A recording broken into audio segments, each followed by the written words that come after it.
lipat naman tayo dito po sa Apalit, Pampanga. Si kapatid na Don Capulong at kapatid na Mel Pingal, kasama ng ating mga panawin. Go ahead, Pampanga please. Magandang gabi po sa lahat. Magandang gabi, Brad Eli. May kinalaman po yung tanong ko sa pahayag po ni Kristo na ang sabi po niya at ito ang buhay na walang hanggan, ang makilala kanila bilang iisang Diyos na tunay. At ang pahayag din po ng Panginoong Diyos, ang Ama po, na ang sabi po niya ay, ako ang Diyos at walang iba liban sa akin. Ang gumugulo po sa isipan ko at sa iba pa siguro, Brother Eli, kung Diyos po ang ating Panginoong Jesucristo na yun pong itinuturo sa Biblia at Diyos din po ang Ama, hindi po kaya kontra ito sa pahayag mismo ng Ama. Sana po ay maliwanagan po kami at maraming salamat po. Ang Diyos walang hanggan, infinite. Hindi mo pwedeng bilangin yon. Hindi mo pwedeng ibilangin. Ang infinite, hindi binibilang. Yung infinity, hindi binibilang yon. Infinity nga yun eh. Walang number na lalapat sa infinity. Walang number na lalapat sa walang hanggan. Tandaan mo yon, kapatid. Walang lalapat na number sa walang hanggan. Ang Diyos walang hanggan. Ang Diyos infinite. Ano ibig sabihin ng infinite? Wala siyang sukat. Sabi niya, pinupuno ko ang langit at ang lupa. Saan ako magkakasya? Sabi niya. Hindi nga siya pwedeng magkasya sa langit at sa lupa dahil pinupuno niyang buo eh. Ano? Yun ang kanyang pagka-infinite. Ngayon, para maintindihan mo yung gulo, babasahin ko yung 17:3 ng Juan. At ito ang buhay na walang hanggan, na ikaw ay makilala nila na iisang Diyos na tunay at siyang iyong sinugo sa makatuwid bagay si Jesucristo. Kung basahin nila, hindi naman nila tinutuloy eh. Makilala nila na iisang Diyos na tunay. Ganun lang. Tapos na ron. Hindi naman ganun ang nasa Biblia. Dapat makilala mo dalawa. No? Makilala kanila na iisang Diyos na tunay, nakatingala siya sa langit dyan eh. Kung naintindihan mo kapatid, ano? Umpisahan natin sa 17:1. Ang mga bagay na ito ay sinalita ni Jesus at sa pagtingala ng kanyang mga mata sa langit ay sinabi niya, Ama, dumating na ang oras. Luwalhatiin mo ang iyong anak upang ikaw ay luwalhatiin ng anak. Gaya ng ibinigay mo sa kanya ang kapamahalaan sa lahat ng laman upang bigyan niya ng buhay na walang hanggan ang lahat ng ibinigay mo sa kanya. At ito ang buhay na walang hanggan, na ikaw ay makilala nila na iisang Diyos na tunay at siyang iyong sinugo sa makatuwid bagay si Jesucristo. Niluwalhati kita sa lupa, pagkaganap ko ng gawa na ipinagawa mo sa akin. At ngayon, Ama, luwalhatiin mo ako sa iyo rin ng kaluwalhatiang aking tinamo sa iyo bago ang sanglibutan ay naging gayon. Kita mo, okay, itutuloy mo lang pala, maintindihan mo sinasabi ni Kristo eh. Ang sabi niya, pagtingala niya sa langit, tanda mo, nakatingala siya sa langit. Nananalangin siya sa Ama. Ama, dumating na ang oras, luwalhatiin mo ang iyong anak upang ikaw ay luwalhatiin ng anak. Tapos sabi niya, ito ang buhay na walang hanggan. Nakatingala siya sa langit niya, ano? Makilala kanila na iisang Diyos na tunay. Nakatingala siya sa langit. Bakit? Wala kasi siya sa langit noon eh. Wala siya sa langit noon. Nandito siya sa lupa. Nagkatawan tao na nga siya. Bumaba na siya. Galing siya sa langit. Bumaba siya. Basahin natin ang 6:38 ng Juan. Sapagkat bumaba akong mula sa langit, hindi upang gawin ko ang aking sariling kalooban, kundi ang kalooban ng nagsugo sa akin. Di wala na siya sa langit. Bumaba nga siya eh. Saan siya galing? Sa langit. Meron bang tao sa langit na nag-umpisa sa langit? Wala nun. Walang tao sa langit, kapatid, na manggagaling sa langit, bababa sa lupa, tapos tao. Wala nun. Ngayon, kung nandito siya sa baba, nakatingala siya ngayon. Ang kausap niya yung Ama. Ama, ito ang buhay na wala hanggan. Makilala ka nila ng mga taong Kristiyano na iisang Diyos na tunay. Saan? Doon sa langit. No? Nung oras na yon. Kasi, nung oras na yun, wala siya sa langit, nasa lupa siya. Ba't siya nasa lupa? Bumabai ka akong mula sa langit. Pero kung itutuloy mo sa 17:5, ngayon, Ama, luwalhatiin mo ako sa iyo. Sa iyo rin ang kaluwalhati ang aking tinamo sa iyo bago ang sanlibutan naging gayon. Wala pa palang sanlibutan eh. Nagtamo na siya ng kaluwalhatian sa Ama eh. Ano? Kaya past tense na eh. Luwalhatiin mo ako ng kaluwalhati ang aking tinamo sa iyo bago ang sanlibutan naging gayon. Paano naging tao yan? Meron bang tao na nauna pa sa sanlibutan? Kung tutuloy pa natin dyan sa 17 pa rin, ano? Ang itinuturo lang sa inyo dyan, 17:3 eh.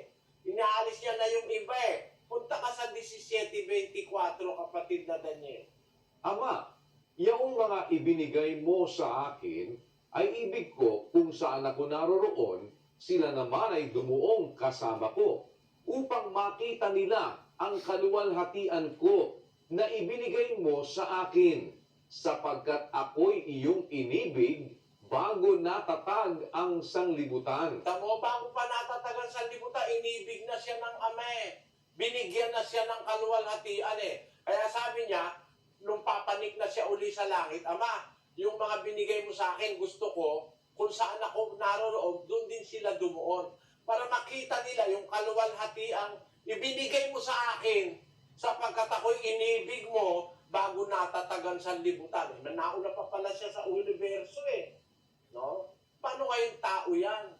Ganito, babalikan ko 17:3, at ito ang buhay na walang hanggan, na ikaw ay makilala nila na iisang Diyos na tunay, at may koma tapos may ate. Dapat makilala mo rin at siyang iyong sinugo sa makatwid bagay si Jesucristo. Dapat, kung kinikilala mo yung Ama, kilalanin mo rin si Kristo. Dalawa silang kikilalanin mo. 14:1 ng Juan. Huwag magulumihanan ang inyong puso. Magsisampalataya kayo sa Diyos. Magsisampalataya naman kayo sa akin. Dalawa silang kikilalanin mo eh. Magsisampalataya kayo sa Diyos, magsisampalataya naman kayo sa akin. Ama at anak yan eh. Ngayon, yung anak ba ng Diyos, sino ba ng anak doon? Basahin natin ang 2:7 ng awit. Aking sasaysayin ang tungkol sa pasya. Sinabi ng Panginoon sa akin, ikaw ay aking anak. Sa araw na ito ay ipinanganak kita. Ayun, nung palang araw pa, matagal na, sabi ng Diyos, ikaw ay aking anak, sa araw na ito, ipinanganak kita. Bakit ipinanganak ng Diyos yung anak? Saan ba nag-umpisa yung anak? Basahin natin ang 1:18 ng Juan. Walang taong nakakita kailanman sa Diyos.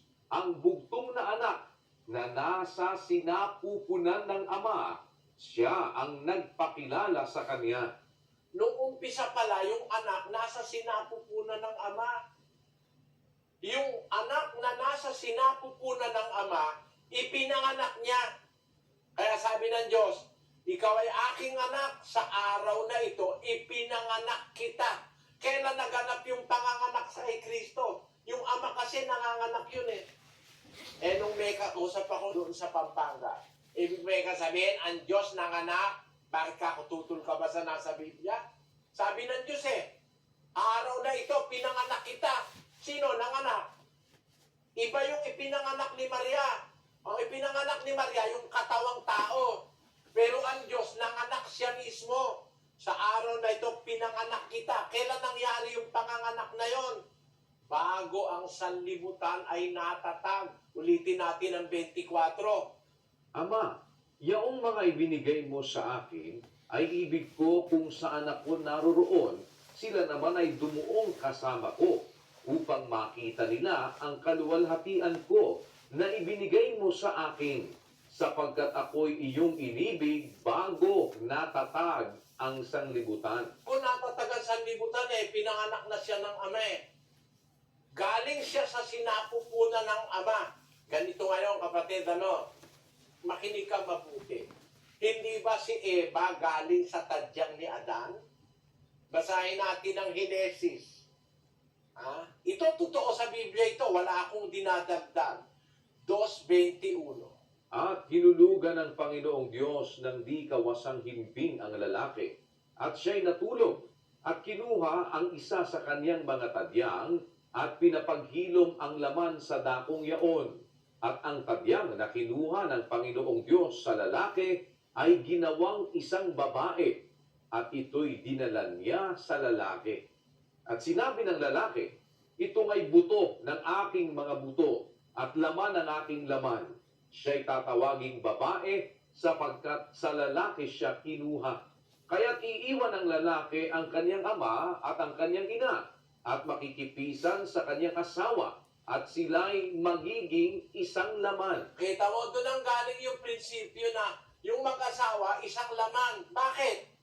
Galing si Eva kay Adan Sa umpisa talaga namang isa sila Kaya, pagka ng lalaki nagkaasawa, yung asawa niya itinuturing na kaisa niyang laman. O katunayan, 19:5 ng Mateo. At sinabi, dahil dito'y iiwan ng lalaki ang kaniyang ama at ina at makikisama sa kaniyang asawa at ang dalawa ay magiging isang laman. Kaya nga, hindi na sila dalawa, kundi isang laman. Ang pinapagsama nga ng Diyos ay huwag papaghiwalayin ng tao. Sabi ni Kristo, kaya nga yung lalaki at babae nag-asawa, hindi na sila dalawa, isa na sila. Kasi galing yung babae sa lalaki. Originally, isa lang. Ganun ang Diyos. Isa lang naman talaga ang Diyos sa umpisa. Ako ang una, sabi niya. Nanganak siya. Galing sa sinapupunan niya. Parang si Eva, galing sa tadyang ni Adan. Pag nag-asawa ngayon ng lalaki, ang pronouncement ng Diyos, ang sabi ng Diyos, hindi na dalawa, kundi isang laman. Tutulan mo nga ngayon yon. Hindi na dalawa, hindi isang laman. Hindi, dalawa lalaki at babae, dalawa. Yun ang sabihin mo. Sabi ng Diyos hindi na dalawa, isa lang. Di yung dalawa, isa lang. Para sa Diyos. Yung ama, saka yung anak, hindi ba umpisa isa lang yon? Nanggaling sa sinapupunan, pinanganak niya. O ngayon, dalawa na sila. Hindi dalawa sila. Hindi sila isa. Sabi ng Diyos? 30 ng Juan. Ako at ang ama ay iisa. Tapos bibilang-bilangin mo, sabi mo, dalawa. Ang nagsabi na nga ako at ang ama, iisa. Kasi originally, iisa lang naman sila talaga Galing siya sa sinapupunan ng ama. Ngayon, magbibilang ka, i-apply mo sa Diyos. Paano mo mabibilang yun? Walang hanggan yun. O ngayon, magbilang ka man, ang bilang ng Diyos, ako at ang ama, iisa. O di iisa pa rin. Ano lang mali? Ang mali yung binibilang yung Diyos parang tao. Sa tao nga, yung mag-asawa, hindi mo dapat bilangin dalawa Dalawa, isang lamang. Hindi na sila dalawa, isa lang sila. Sabi ng Diyos. Sabi naman, hindi, dalawa.